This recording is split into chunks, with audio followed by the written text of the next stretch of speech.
Thank you for coming to listen my talk. So the title is changed. This looks different from announced one, but it is the same. The title, previous title simply was from this article about which I am going to tell. So the talk about plateau transition in quantum Hall effect.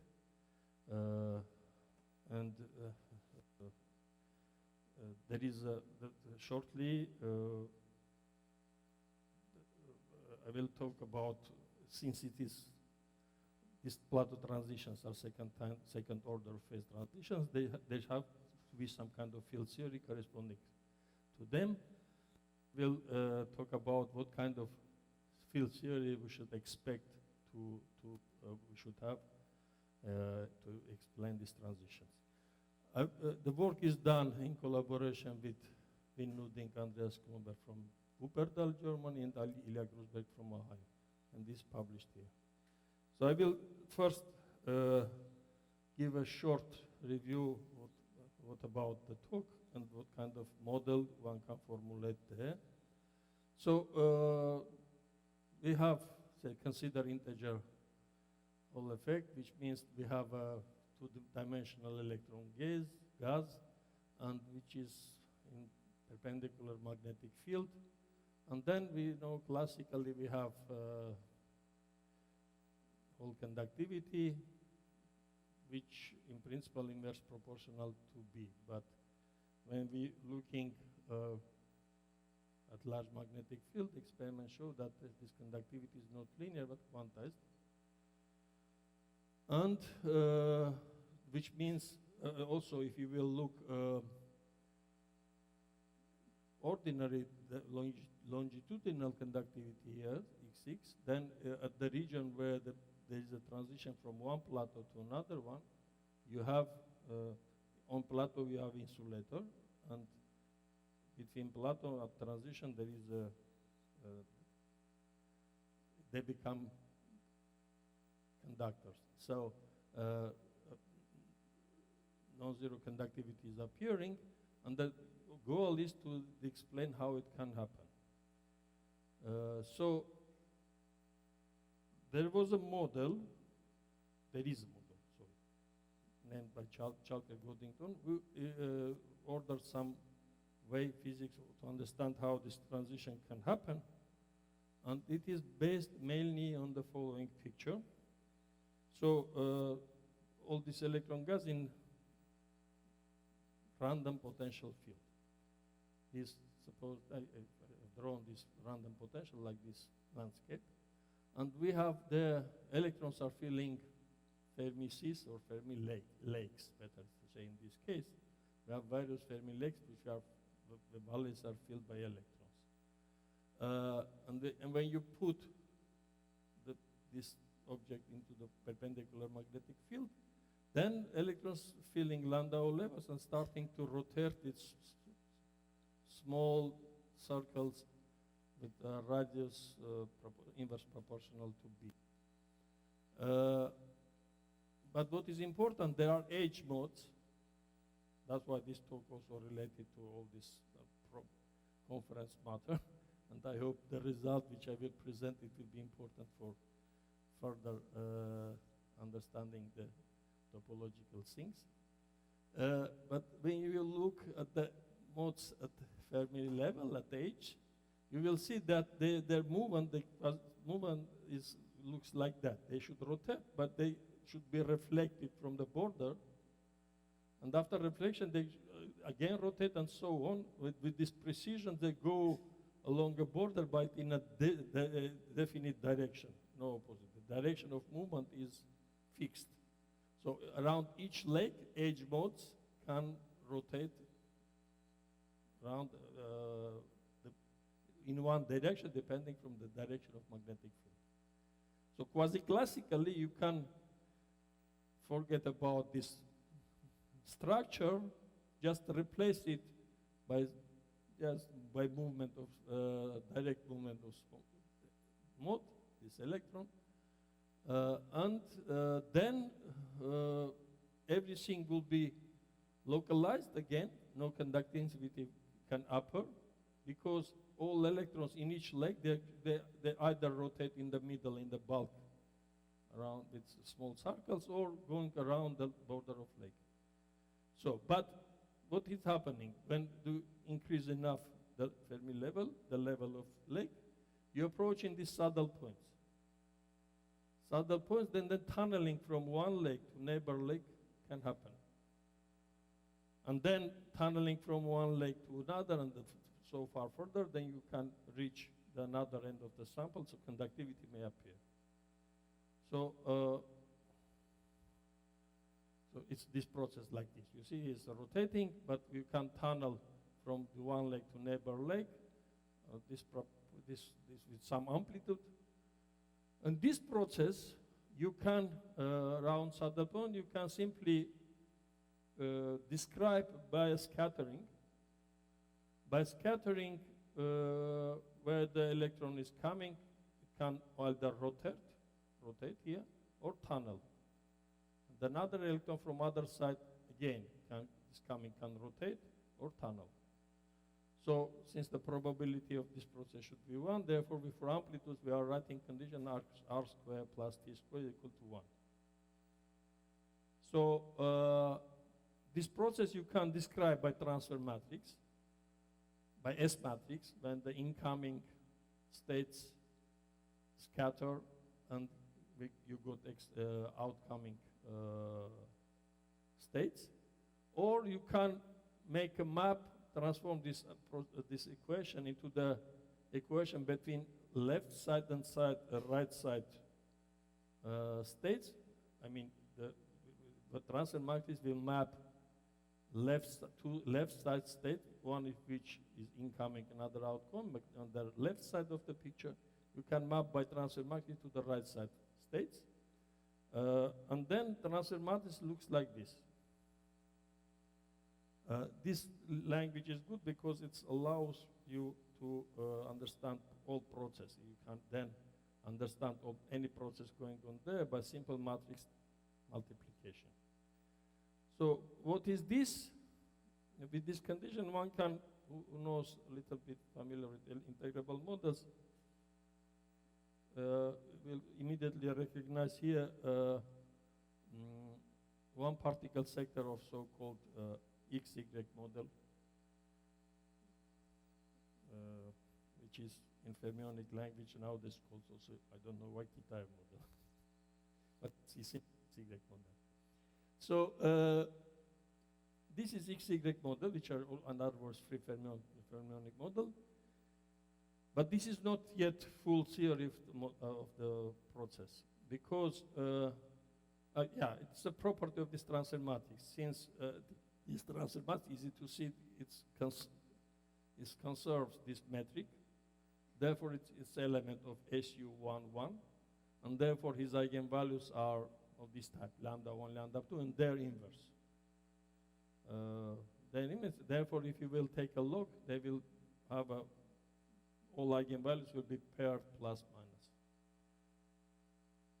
So then what did Chalker and Godig do? They said, let's all this previous network,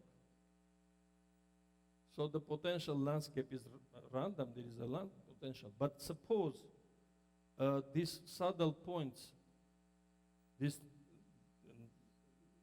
form a regular lattice. It is a simplification of model, of the situation, but very essential, we will see. They form a regular lattice, which it is pictured here.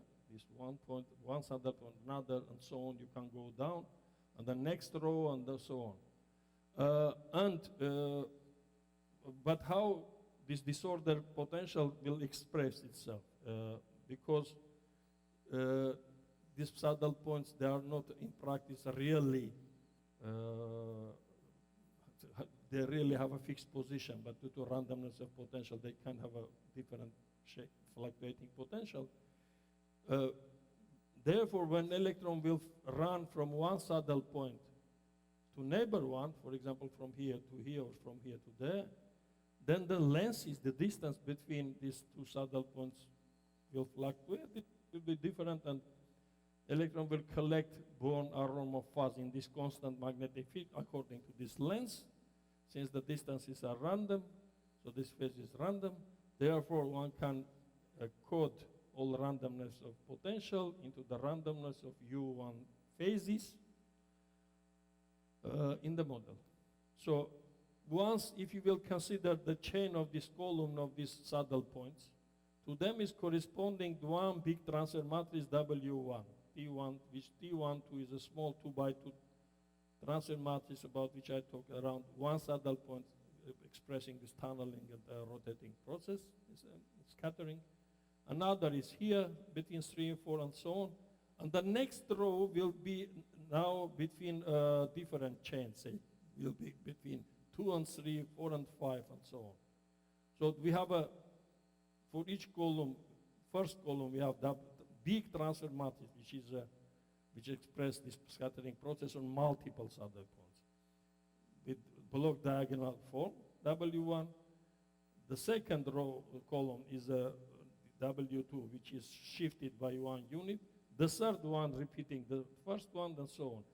In between, we should write the random phases corresponding to transfer from one saddle point to another saddle point, which will express itself as diagonal matrix with random phases on diagonal. So if you plug random diagonal matrix in this position, where W1, W2 are these two transfer matrices, and then this product of these four transfer matrices form a one block, and you repeat it multiple times, and you will get big transfer matrix which will express process from the left to right, how electron can conduct in the sample. So this is the model, and then I will not stop here at that, but if it's known that if you will investigate Lyapunov exponent of the product of these matrices, which means if you will consider now product of for long chain of use, each of which is a product of 4, as I described, and their complex conjugate, then there is a famous theorem telling that the product of these matrices, so there are totally random phase entries inside, but this product, if you will take 1 over 2n degrees from this product matrix of matrices, the n is length. Then this limit exists and doesn't depend on phases. This matrix, these eigenvalues of this matrix, they are fixed by symmetries of the model you have. We are considering the symmetry of the matrix, the transfer matrix. So log of these eigenvalues called Lyapunov exponents, and the closer, there are multiple of them. From they are exactly to L, where L is the wideness, wide of the sample, which not a length, but this wideness from top to bottom. How many scattering points you have in a column. So all big transfer matrix is element of SULL. Therefore, all eigenvalues are one half is another inverse of another half. If you consider log, there are smallest, closest to 0 eigenvalues, L and L plus 1. They are closest to 0. It's M, instead of M should be L here. So this value, this Lyapunov exponent, this defines a gap of the model. And if there is a transition, it should diverge. This defines correlation length, and then it should diverge. Therefore, in this index, corresponding localization length index, and hopefully, if this model is good, it will describe experimental value of plateau transition in quantum Hall effect. So many people did calculations, simply take product of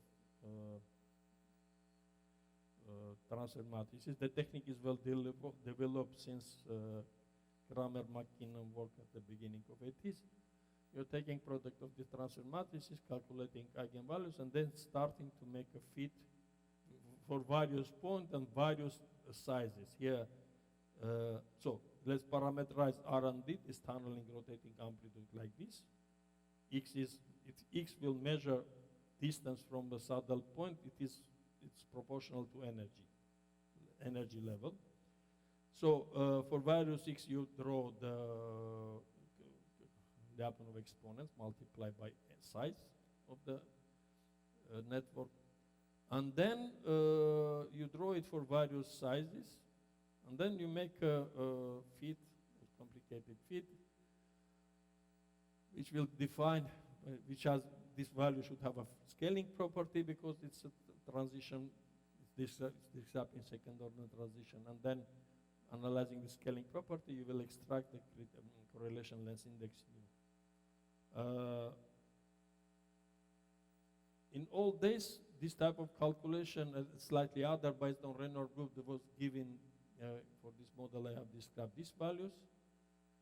But recently, yes.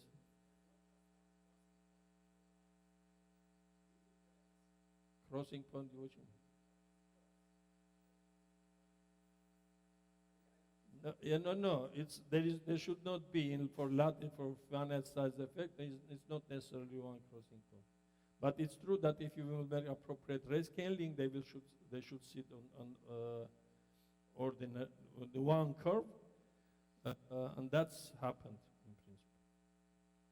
So, but recent calculation of the same index with modern advanced and technical computers, giving the following value. The first one comes from Slevin and Totsuki, 2.59. Then we did this calculation Spanish group in parallel with 2.61. Then it was confirmed by other various groups. And here is last experimental value for plateau transition. It's 2.38 plus minus 0.06. And we see that this value is very far from 2.6. So this model is good, but it's not giving experimental value. So what is necessary to do now to correct situation in this case? There are two, in principle, two scenarios can be. The first one, which some people were doing, just to take into account the interaction between electrons, because my description probably you see that these electrons were free. They're simply living in external potential field, but they are free. They are not interacting each with other. Another way which we suggest in this article is the following. Let's remember, so I repeat that these saddle points in Chalky-Gottington model, they're disposed on a regular way, in a regular lattice. But in practice, since potential is random, of course, this position of saddle points, it's also random. And this position as a regular lattice, where each saddle point has 4 neighbors here, you see? It's then we losing essential information about randomness of potential. So it was somehow restored by randomness of phase, but it's this randomness of phase associated only with the distance, which means that it's associated with randomness when you keep this regular structure and start to shake saddle points.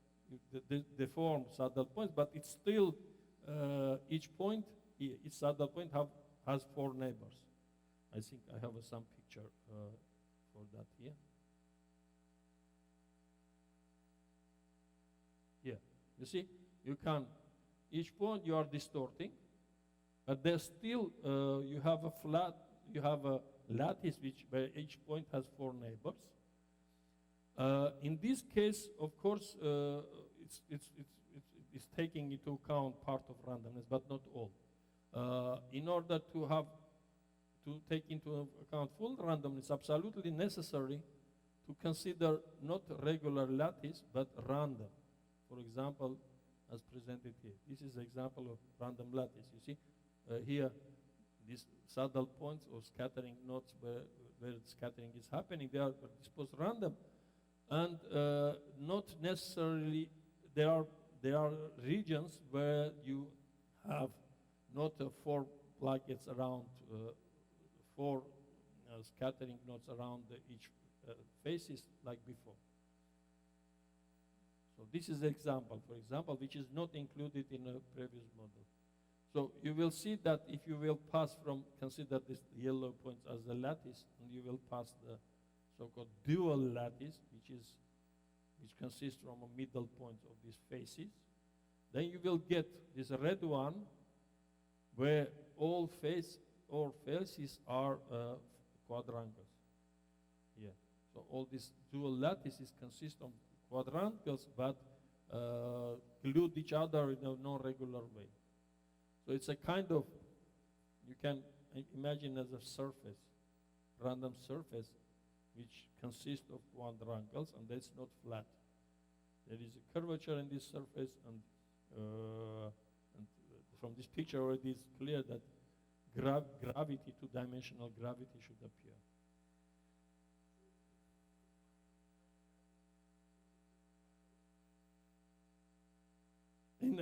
You filled one plateau, one Landau level, and then when you're passing to the next level, there is the edge modes there. I'm talking about feeling about these edge modes. There are edge modes, and this is a theory of edge mode. This theory here is 2 plus 1 dimension in general whole effect, right? But edge modes are 1 plus 1 dimensional. It's a model for which is 2-dimensional, 1 plus 1 dimensional, and they without they have a gap, but there is a transition point concerning the distance from the saddle point x. Exactly, there is a critical point x where there is a transition, gap is disappearing, and you have a transition, and this gap is defining localization length or correlation length in your system, and the critical index is corresponding how this length is going to infinity. Yeah.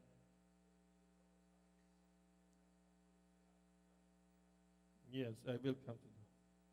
Yeah, of course, it's Chalke-Goddington. I will talk about that, and I will tell what system is this one. Yeah, please. Curved? Yes, of course. This picture, the previous one was curved. I will talk about that. This is curved.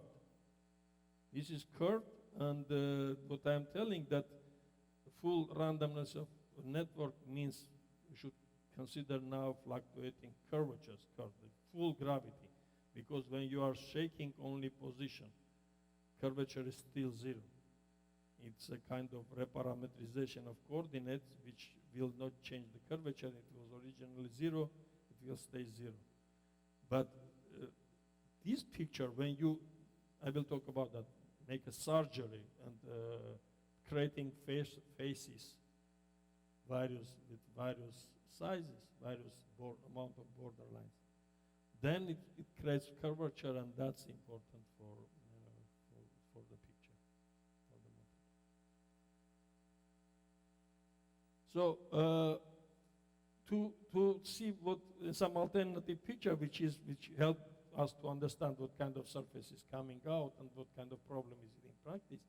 Let's draw this scattering, which is 2 incoming particles and 2 outgoing with R and T amplitudes. Let's draw it as a square, like directly connecting this point with this point, keeping the arrow sides. And also there, you will get this square, but with arrows on links. So then you can map this regular scattering lattice network into the one which is on the right side, which is the normal regular lattice, but there are arrows on the links, each on parallel lines. There are anti-parallel arrows. It's like driving rule in Manhattan, because therefore this calls Manhattan lattice. So then there are two types of faces on Manhattan lattice. The one around which you can rotate, for example here, the empty places, you can rotate clockwise or counterclockwise. And faces around which you cannot rotate following arrows, those are the faces where scattering is happening. See there. So then, if you will imagine some random situation, random disposition of scattering, you will get this type of picture. This type of picture where you put scattering at some quadrangles, but these quadrangles will surround any angles where the curvature is located. So in principle, of course, one can consider much larger class of models, not only X6 like in originally Chalker-Göttingen, but put any spin chain R matrix. And putting here the R matrices, taking this product and considering green functions, you will get in this random model consisting of fluctuating spin chains with a different amount of chains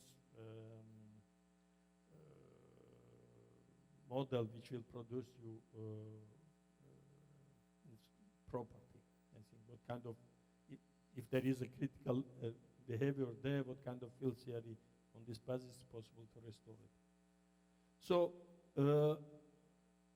this picture, for example, one can imagine this will appear also. For example, you consider in three-dimensional space, which is regular space, you consider closed surface, and on the faces you are putting the previous scattering this picture drawn here like red. Then you will get this type of random Manhattan lattice where scattering happening at each middle point of the links. And there is a one-to-one map between network, random network, and surfaces, which consist from quadrangles. Therefore, if you would like now to average over randomness of network, not with hopping parameter, not with the distance as a phase, but just network, which is a separate type of randomness, which in principle was not considered before. And this is just what is essential now that I will present, that it is taking into account this type of randomness will bring us critical index from non-coinciding value 2.6 to exactly to exponential value. No, I didn't not include. In principle, one can discuss in this model. They may in principle. Yeah. But this is already giving experimental value. As I told with interaction, many people tried, but no result yet. If will be some concrete numerical or analytical value, then it's possible to discuss. In a moment, there is no. But this is result which I am going to tell. So how to proceed now? How to calculate what kind of transfer matrix to write, and how to calculate if you would like to take into account these curvatures and the randomness of the network. So for example, here you see I drawn it from a picture from regular lattice. I disclosed this point. You see there was a scattering here. I took it and took it far and disclosed it, and then you see in this way you can create a regular lattice, any other lattice. If you will put this picture instead of scattering, not this, we will make this replacement, then from this picture you will come to this one. It's an example where you see scattering happening on the red vertices that can be expressed as an R matrix of these types. And between R matrices there are faces and angles. And I didn't have the formula, but I should say that in geometry of simplexes, there is a formula. If you have an angle, okay, 10 minutes is okay. Pi half 4 minus n. So if you have triangle, for example, this is pi half, and you can, each cube contains eight corners, right? 8 corners around which it is triangle. So the full body angle will be 8 times pi half is 4 pi, which is exactly what you have in body angle. For torus, for flat case, if you will make a torus, n is equal 4, this everything is flat, like regular lines. But if you have, in this situation, n is 6, there is a negative curvature here, and positive in triangles. So how one can pass from regular lattice to random one? Let's suggest that scattering is, we have ordinary box where scattering happening. But this now let's change it with fixed probability. Probability 1/3. This box with these lines, when the two parallel lines are going on, which equivalent to taking t equal to 0 and r equal to 1, or vertical, t1, r0. And let's suggest that these boxes, which were in original Chalkagonic-Newton model, were fixed. But in these boxes, you can replace but this probability with other options. And then you will come to this picture. For example, here, it was replaced, the scattering node was replaced by 2 vertical lines. Here, it was replaced by 2 horizontal lines. If you will make it randomly with some probability, you will generate all type of curvatures which you can imagine in the surface. So this is how to do it. For example, you have scattering. If you will replace it with this one, you will get parallel line here. And then let's shrink, since it's parallel with probability 1, with amplitude 1. You can simply connect these 2 points together. It's 1 point. And then this picture will come to this one. Opposite, if you will identify t is equal 1 and r equal to 0, there is no hopping from here to here. Therefore, you can shrink these 2 points, 2 lines into the point, and you will come to this point. It demonstrates how you create a curvature. So now, if you will now consider the same transfer matrix, but now add here that these t not are fixed with some x, r, and t parameters, but they can be replaced also by 2 singular blocks with r equals 0 and t equal to 0. Then, again, you will repeat as before I said, calculate Lyapunov exponent in this way. That this is the result which you will get. This is for standard CC model, and that this is value which we got. This is the experimental value.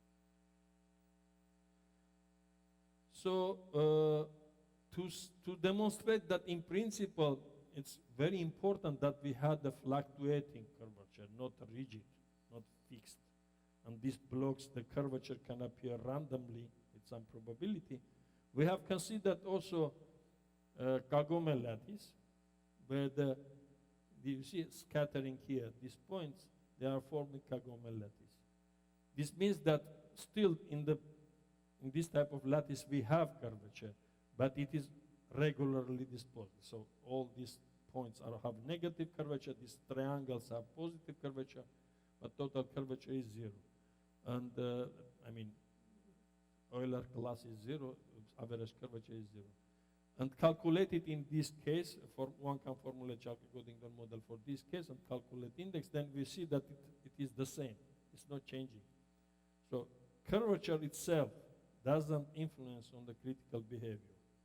But fluctuating curvature, which corresponding to new type symmetry, which we are considering in a model, which just associated with gravity, which means random parameterization of the scattering nodes with any coordinates, and you demand that your theory should be invariant under this parameterization. Then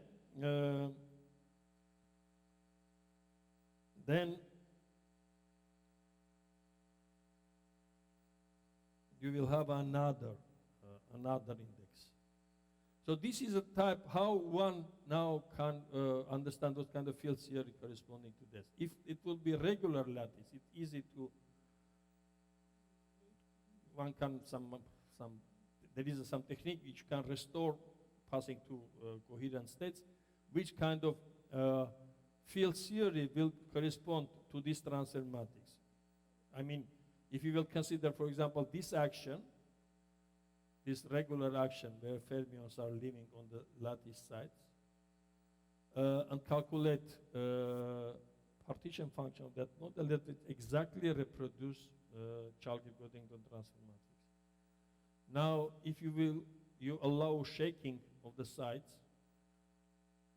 this is equivalent in a flat case. This is equivalent that you introduce different lenses between. This means that you're introducing so-called tetrads, and you can connect regular derivatives, regular coordinates with the curved coordinates via tetrads. Also, derivatives you can connect each with other via tetrads, and then replacing the derivatives here by the curved one by use of tetrads, you will come to this type of action, which is nothing but when fermions interact with gravity.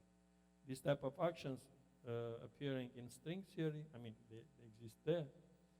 And if you will consider it in real dimension, it's called non-critical string theory.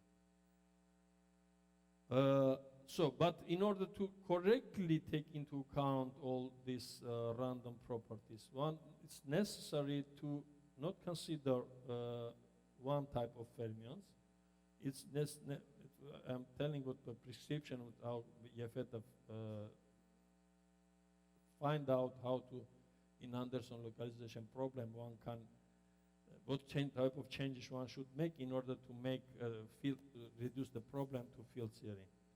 So we should consider instead of two types of fermions corresponding to retarded at advanced Green functions, introduce their bosonic counterparts, all in this external U1 gauge field, plus gravity. And then one should add here also now what calls Liouville action in order to restore also conformal invariance, which is necessary again to make an Anderson localization and to make a quenched disorder, to reduce quenched disorder to field theory. And then you will have this type of action. Fluctuating, but it is fluctuating. It's there, it's fluctuating, and when you calculate the fluctuation of gravity, you see that partition function is not identity, is not one. When you're adding according to Yefetov bosonic counterparts here to fermions, when you calculate it in flat case, the bosonic determinant cancel fermionic 1 and z is equal 1, therefore you can work with field theory in this Anderson problem for quench disorder. But if there is a gravity, they are not canceling each other because they have the same central charge. That means they create both the same effective action, which is called Liouville action. And therefore, but there the string theory coming, how it should proceed. You adding to this original objects the Liouville action, which also get apart after conformal gauge fixing, this 26 degrees and so on. If you consider add this one with appropriate sign, then all theory will restore conformal invariant and z equal to 1. And this is the way how the Yefetov procedure should be extended in case if there is a gravity in the game. So in principle, this type of objects, the theory is well developed. 2 minutes. Theory is well developed in non-critical theory by Polyakov and some other people. But there is a problem there. It is well done. The matrix model is developed for this type of objects. But everything can be calculated when central charge is less than or equal to 1. While in this case, it is 2. We have also this U1 gauge field which will produce Chern-Simons action. Its central charge is a separate problem. So all these onions will come. And then how to handle this is, in a moment, it's unclear. I mean, analytically how to handle. But one can formulate some kind of matrix model where this type of model can be reproduced. And then, which looks like technically easier to handle, is different from standard matrix models. The article is here, which probably I hope will allow to come to some analytic description. So, summary is that randomness of network is essential for Plateau transition. It's necessary to take into account in order to get experimental value. And this randomness network induces gravity two-dimensional. But the central charge is more than 1, and then, but in principle, since this model exists, you can calculate. You have a result, normal. That this means that if you will have a string description, in the case when central charge is more than 1, this model also can be handled. So I think they should have also influence on all topology and insulators if there is some kind of disorder, but it's questionable. So that's it. Thank you very much.